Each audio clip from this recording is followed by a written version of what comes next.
নমস্কার, মৌমিতাস জার্নি চ্যানেলে আপনাদের সকলকে স্বাগত।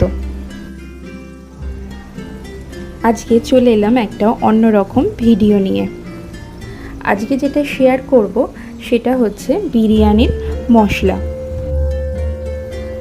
এখনকার দিনে বিরিয়ানি খেতে ভালোবাসে না এরকম মানুষ খুব কমই পাওয়া যায়।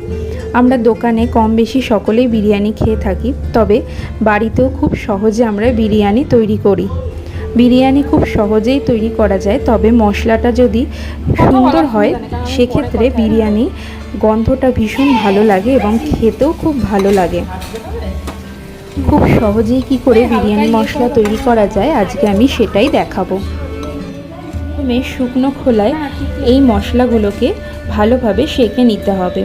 এই মশলাগুলোর মধ্যে রয়েছে গোটা জিরে, গরম মশলা যেমন দারচিনি, এলাচ, লবঙ্গ, এছাড়াও রয়েছে বড় লবঙ্গ, স্টার অ্যানিস, জায়ফল, জয়িত্রী, আর রয়েছে গোলমরিচ, সাদা গোলমরিচ এবং কালো গোলমরিচ, আর রয়েছে শুকনো লঙ্কা।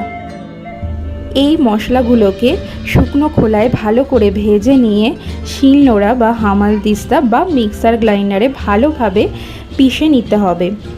ভালোভাবে গুঁড়ো হয়ে যাওয়ার পরেই এইগুলোকে একটা ছাঁকনি দিয়ে চেলে নিতে পারেন অথবা নাও চেলে নিতে পারেন।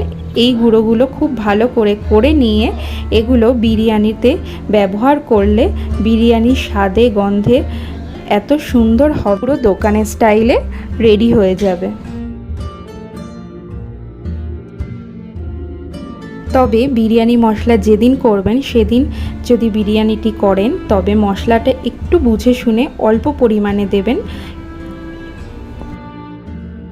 এই মশলাটি আপনি একটি এয়ার টাইট কন্টেনারে 4-5 মাস বন্ধ করে রাখতে পারবেন। ধন্যবাদ আমার পুরো ভিডিওটি দেখার জন্য। আমার চ্যানেলটির পাশে থাকবেন এবং সাবস্ক্রাইব করে দেবেন।